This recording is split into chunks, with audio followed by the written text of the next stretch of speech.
You're listening to the Bloodshed Baddies.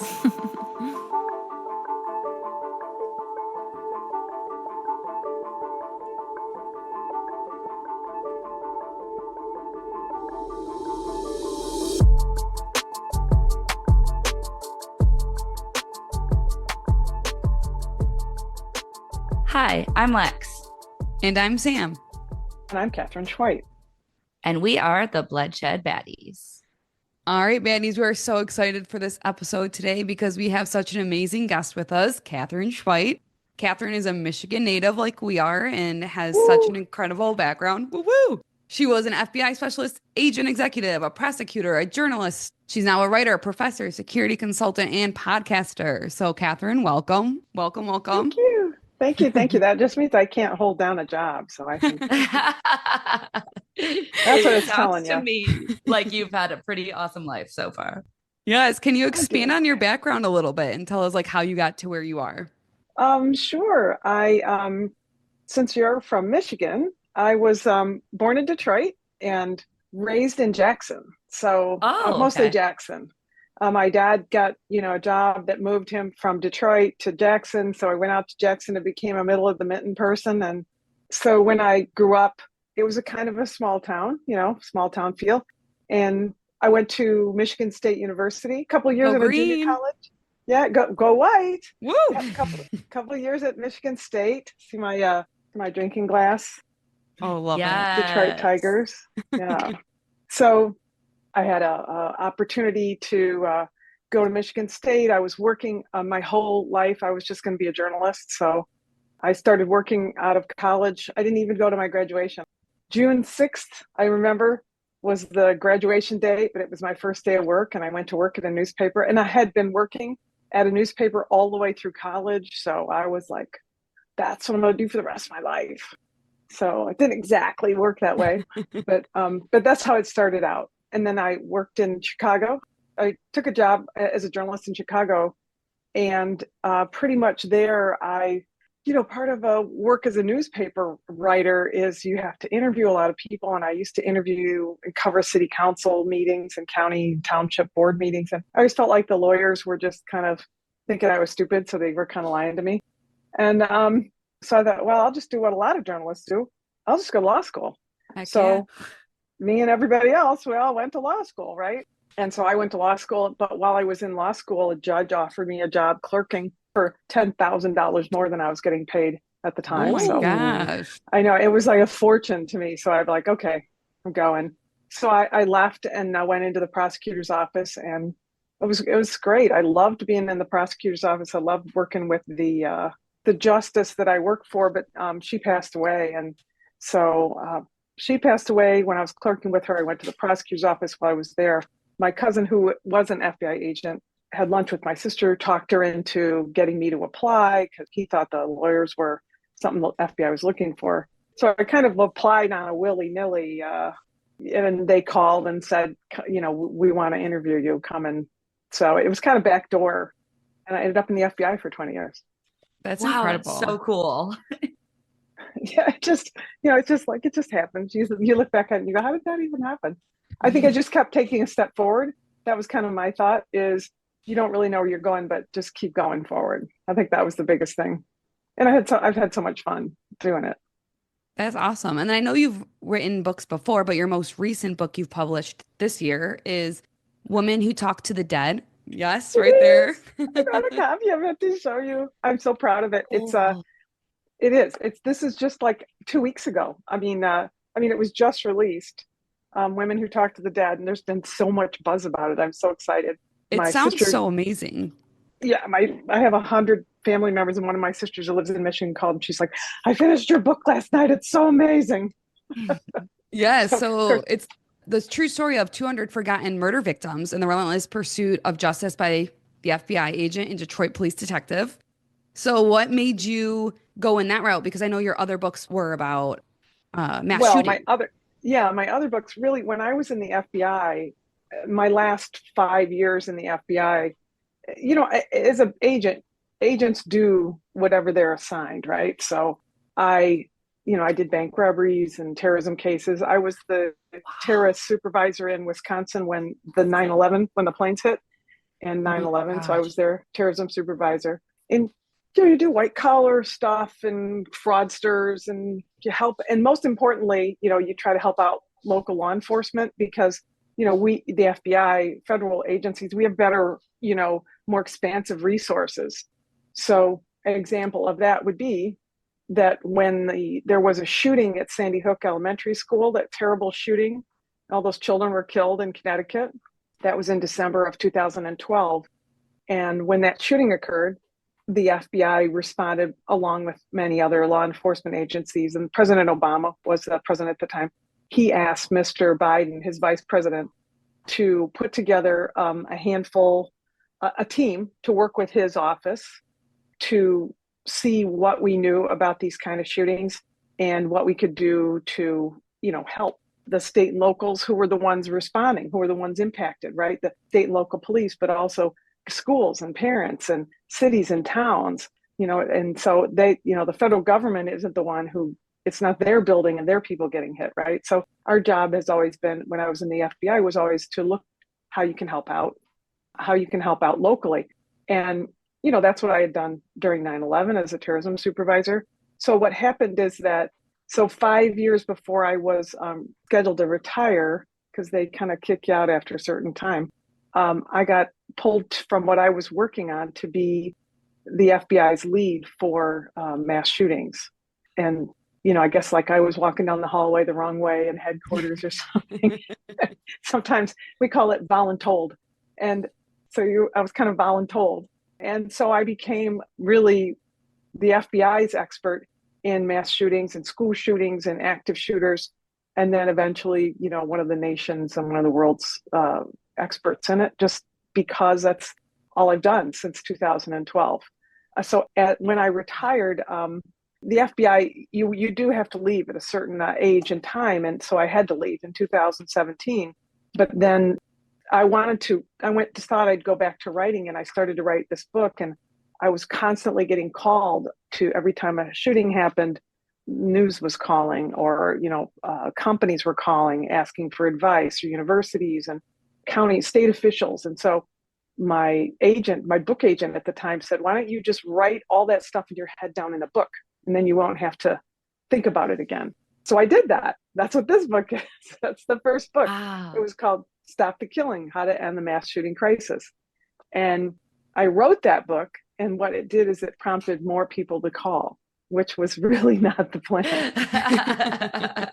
So this book actually came out initially in a hardback, and then I updated it in a soft cover because the hardback company that I worked with the agent, it was an expensive book, and I think it needed to be cheaper. It needed to be something that, if a mom wanted to buy it, so that they felt comfortable about how to keep their kids safe in school, or if you wanted to buy it because you're the security director at your local church, you need to be able to buy something that's got a workbook, a roadmap for what to do and best practices, but it's not going to be too expensive.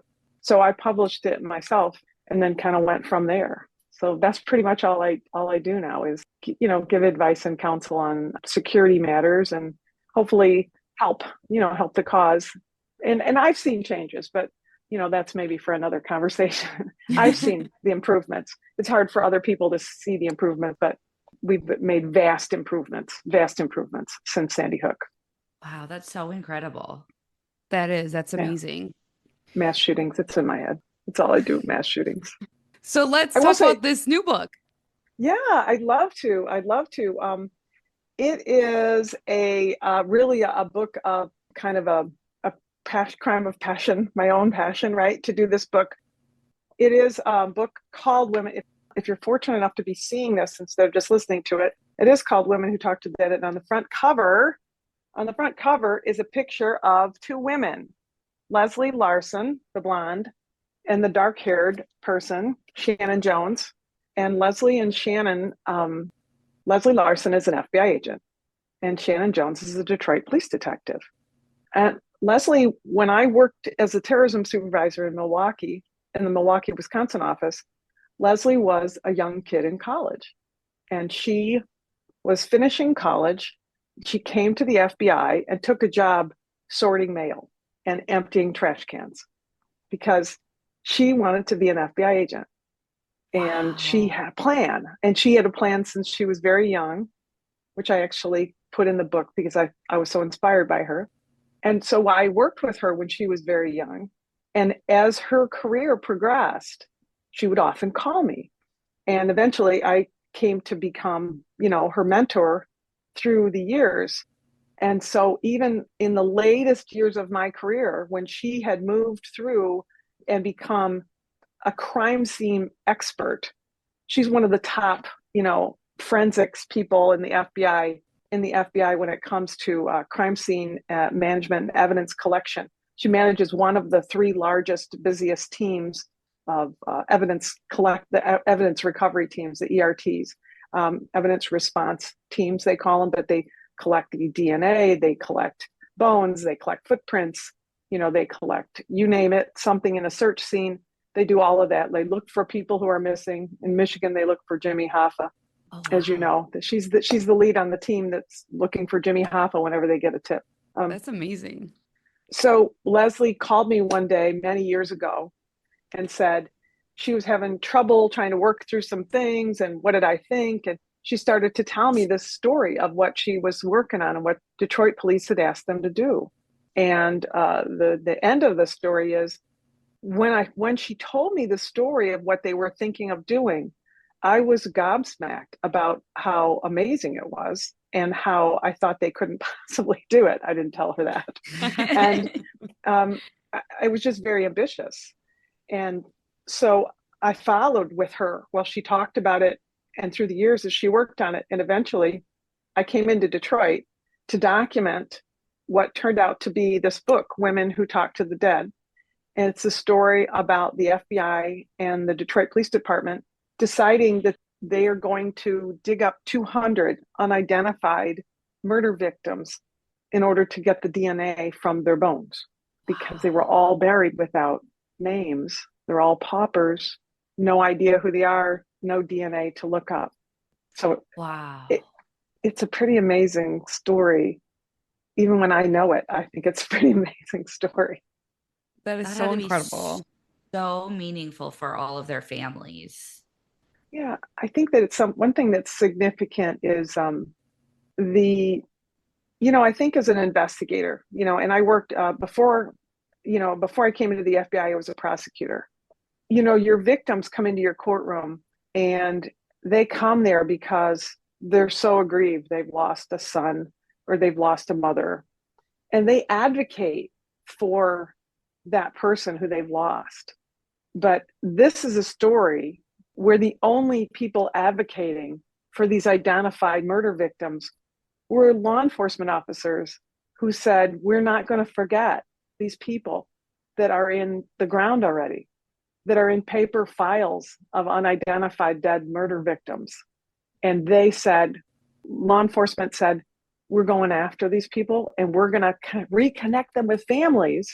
We're going to use DNA, we're going to use genetic genealogy, whatever we can to reconnect them with family members who maybe thought they were missing. Maybe they walked away from the house. They had no idea that their family member, in fact, never came back because he or she was murdered. Wow. Can't even imagine it. And I feel like it's so incredible that like these two women were like spearheading it and were passionate enough to like do this. Yeah, when I first talked to Leslie and Shannon Jones about it, the idea of just writing a story, I thought, well, this is a really impressive thing that you guys are doing.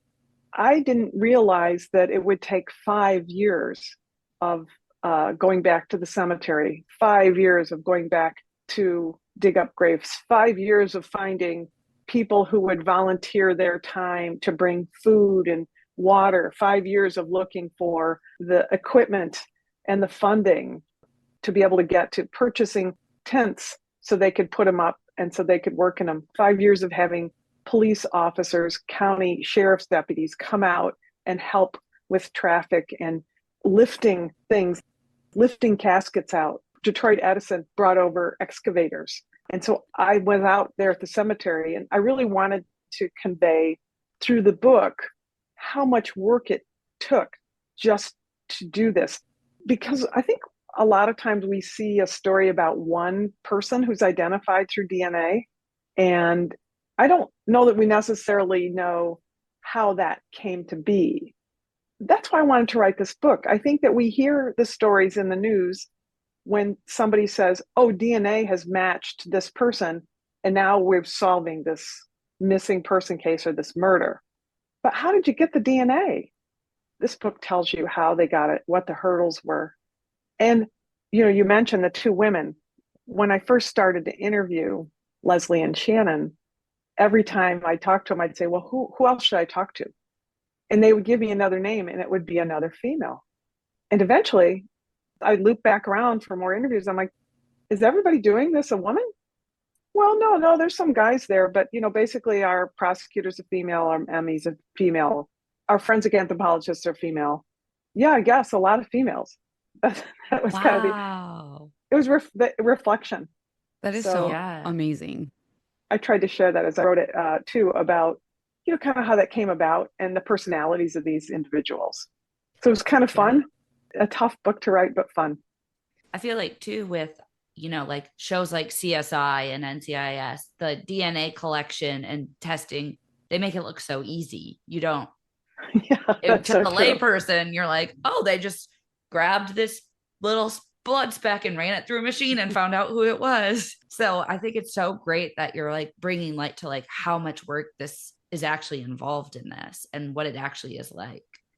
Yeah, a lot of the I think that's true, that when I watch television shows, because I've been in a lot of crime scenes, and when I look at the television shows, and everything is so simple, and it just takes a few minutes, and somebody comes in and walk. My favorite part, where everybody comes in the opening scene and they walk all over the crime scene. My head says, stop doing that. But it's TV. It's okay.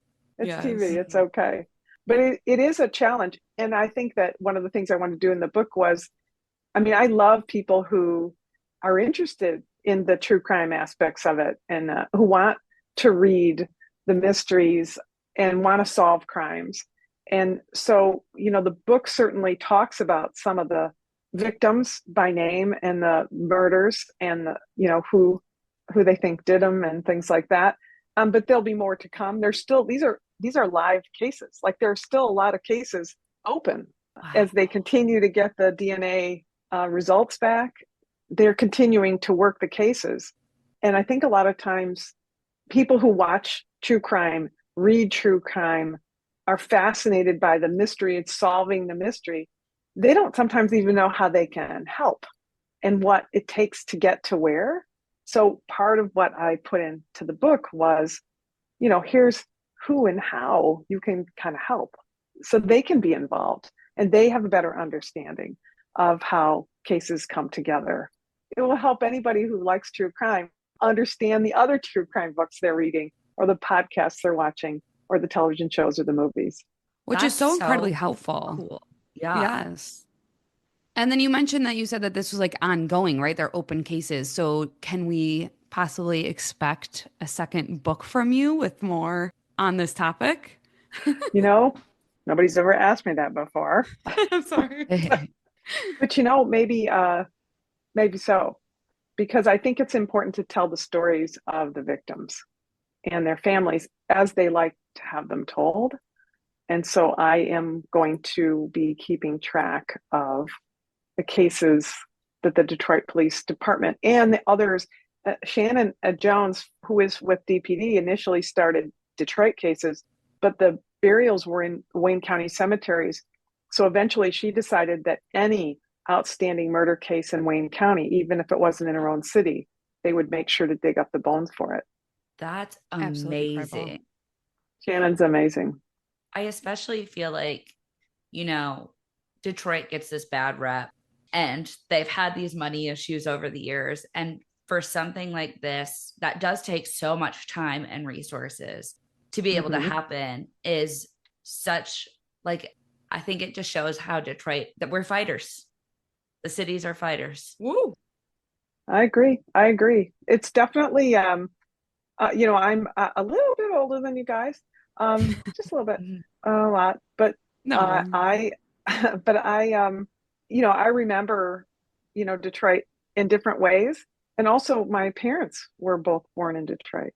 So their parents came to Detroit. They emigrated to Detroit for the auto industry jobs. That's, like Oh, back wow. then that was a thing. And it was good money to be made, and the auto industry was all out there doing. And so that's how my family came to Detroit, one from Canada and one from the St. Louis area. Oh, So wow. they came to Detroit. My folks met. So they were very much Detroiters. I grew up hearing hilarious stories of their childhood and their adulthood. They both went to college at Wayne State. Oh, Um, that's where I went. yeah. Oh, you did. Yeah. Yeah. Yeah.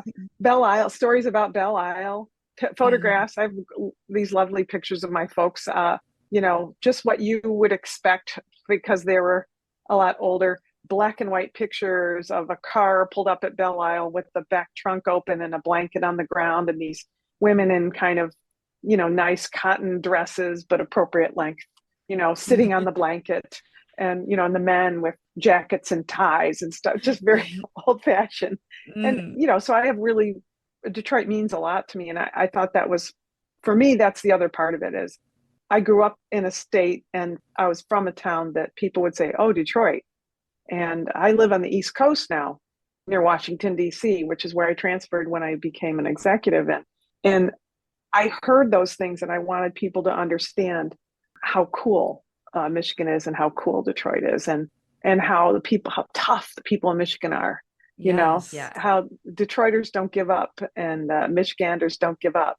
And I still put my little hand up and say, "This is where I'm from," and I point on my So hand, and then they we say, "What are you talking about?" So I do it anyway. we do the Yes. same. I think I try to celebrate in the book the resilience of Detroit and bring in some of that history for people, particularly for people who aren't from there. Uh, Yes. so they'll know. I love Like that. Rabbi. I know you mentioned how you talked about some of the identified bodies in their stories, and I know we only have like a short time left. So is there any that really stuck with you? To read the That you- book. all You have right, to all read the right. It's book. good. It's a good plug. Let's read the book, baddies. You have to read the book. Women Who Talk to the Dead, available at wherever you buy your books. But I would say this: there are some amazing stories. I mean, when a child loses a parent and doesn't know why, it changes their life forever. Oh my gosh, Um, yeah. and I will say this: no matter where you're listening to this, the book is available anywhere. You don't have to buy it on Amazon if you don't want to buy it on Amazon. My suggestion would be go back to the place where you like to buy your books, or go find your local bookstore and ask them to order it. If you can spell my last name, Schweit, you can find the book, or you can go to katherineschweit.com and find links through there. But go to your local bookstore; they'll find it for you. They can order it. They have the access to do that through the way I put the book into the systems so that it can be ordered any place in the world. That's That's amazing. incredible. Yes. Go support your local bookstores. Yes, and we'll Big definitely fan. link your website and places to find the book in this episode. Thanks. Yes. Thanks. So And also, if you don't want to buy it, go to your library and ask them to order it, because a lot of libraries order books too, and sometimes people don't think to do that. And like I take books into town. Like next time I was in Detroit 2 weeks ago, but next time I come into town now that the book is out, I'll take a half a dozen copies of the book and I'll take it to the Detroit library so it's there if people want to read it. It's also on ebook. It's also, I would say it's an audiobook, except for we're just finishing the audiobook. So we're just like doing the final edits on it. I mean, I'm not reading it; somebody else is. But anyway, That's amazing. So my last question for you today is, I guess, what do you just hope readers take away from this book? Our listeners who get think it. I think your listeners, your viewers, I want them to understand that law enforcement never gives up, even when others do. This was Nobody in law enforcement had to do this, but they chose to, solely for the victims. That's pretty impressive about these two women and the people who 1,000. supported them. Yeah. Well, I think These women are so impressive. Everyone needs to go read this book to find out. I think you are so impressive with everything you've Thank been you. doing. We are You're so kind. happy you're on here. We want to be your friend forever. And just thank you I so like much. it. I like it. I would, you know what? I do a podcast called Stop the Killing. And if it works out, I mean, if you guys have time, I'd love to have you on the podcast also to talk about what it's like to do a podcast like this and the value that you think you bring to the table. So We let's would see love if we can that. work that out. Yeah, Okay. that would be Yes. so fun. You guys have a great day. Thank You you so too. much. You too. It was so great. Have a good Bye. one. Yeah, Thanks. get the Take book, care. everybody. Pick up a book, Women Who Talk to the Dead. Bye. Thank you. Thank you. Bye. Well, baddies, thank you so much for listening to our episode with Katherine, who is such a baddie. We love her. We're going to link all of her social medias, all of her websites, all of her books in the bio. So make sure you go check her out. Make sure you follow us wherever you're listening to the podcast and maybe give us a nice review, and then go over and find Katherine's podcast and give her a nice review as well. And you can also follow us on YouTube, Facebook, Instagram, TikTok at Bloodshed Baddies. You can send us an email with a case suggestion or story to bloodshedbaddies@gmail.com. Intro music made by Cousin Vinny. Tell your friends about our podcast and about the incredible Katherine Schweit, and tune in next week for a new episode. Woo woo! We love you guys, and we love Katherine. Woo!